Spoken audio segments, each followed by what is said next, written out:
Digital दौर में PF से जुड़ी ज्यादातर सेवाएं ऑनलाइन उपलब्ध हैं। ऐसे में ईपीएफओ के सदस्य घर बैठे यूएएन, पीएफ बैलेंस क्लेम और दूसरी सर्विसेज का इस्तेमाल कर सकते हैं। लेकिन सुविधा बढ़ने के साथ साथ ऑनलाइन धोखाधड़ी का खतरा भी बढ़ने लगा है। इसी को देखते हुए ईपीएफओ ने अपने सदस्यों को फर्जी वेबसाइट, संदिग्ध लिंक, एसएमएस, ईमेल और सोशल मीडिया संदेशों से सावधान रहने की सलाह दी है।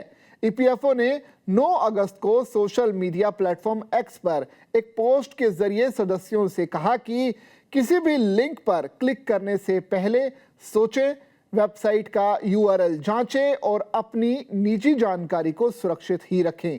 खासकर यूएएन, आधार, पैन, बैंक अकाउंट की जानकारी, पासवर्ड और ओटीपी जैसी संवेदनशील जानकारी किसी भी अनजान वेबसाइट या फिर व्यक्ति के साथ साझा नहीं करनी चाहिए।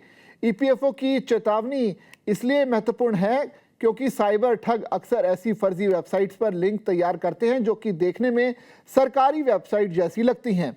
कई बार लोगों को एसएमएस, व्हाट्सएप, ईमेल या सोशल मीडिया के जरिए भी संदेश भेजकर कहा जाता है कि उनका यूएएन बंद होने वाला है, पीएफ अकाउंट अपडेट करना जरूरी है, केवाईसी तुरंत पूरा करें या फिर किसी समस्या के कारण उनका क्लेम अटक गया है। इसके साथ ही एक लिंक दिया जाता है। जैसे ही व्यक्ति उस लिंक पर क्लिक करके अपनी जानकारी भरता है, उसकी निजी और वित्तीय जानकारी ठगों के हाथ लग सकती है। कुछ मामलों में ठग ओटीपी भी हासिल करके बैंक अकाउंट से पैसे निकालने की कोशिश भी कर सकते हैं। इसलिए केवल किसी वेबसाइट का सरकारी जैसा दिखना यह साबित नहीं करता कि वो असली ही है। ईपीएफओ के सदस्यों को सबसे पहले ये आदत डालनी चाहिए कि पीएफ से जुड़ी किसी भी सर्विस के लिए आधिकारिक वेबसाइट का इस्तेमाल खुद करें। किसी अनजान व्यक्ति द्वारा भेजे गए लिंक पर क्लिक बिल्कुल ना करें और ईपीएफओ से सेवा खोलने से इसकी जो बचे।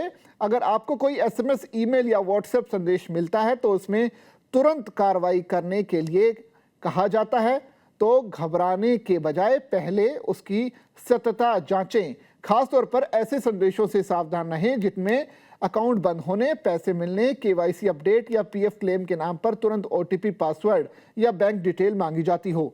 दूसरा जरूरी कदम वेबसाइट का यूआरएल ध्यान से जांचना है। साइबर ठग असली वेबसाइट के नाम में मामूली बदलाव करके नकली वेबसाइट बना सकते हैं। उदाहरण के लिए किसी अक्षर की स्पेलिंग बदलना, अतिरिक्त शब्द जोड़ना या अलग डोमेन का इस्तेमाल करना आम तरीका है। इसलिए लॉगिन करने से पहले वेबसाइट के पते को ध्यान से देखें। अगर यूआरएल जो है वो आपको अजीब दिखाई दे तो उसमें अनावश्यक शब्द हो या फिर वेबसाइट पर पहुंचने का तरीका संदिग्ध हो तो वहां अपनी जानकारी बिल्कुल ना भरें।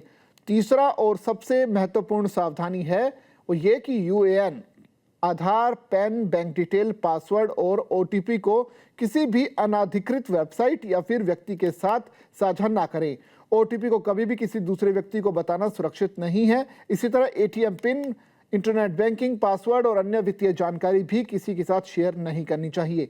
अगर कोई व्यक्ति फोन करके खुद को ईपीएफओ अधिकारी बताता है और आपसे ओटीपी या लॉगिन डिटेल मांगता है तो तुरंत सावधान हो जाएं।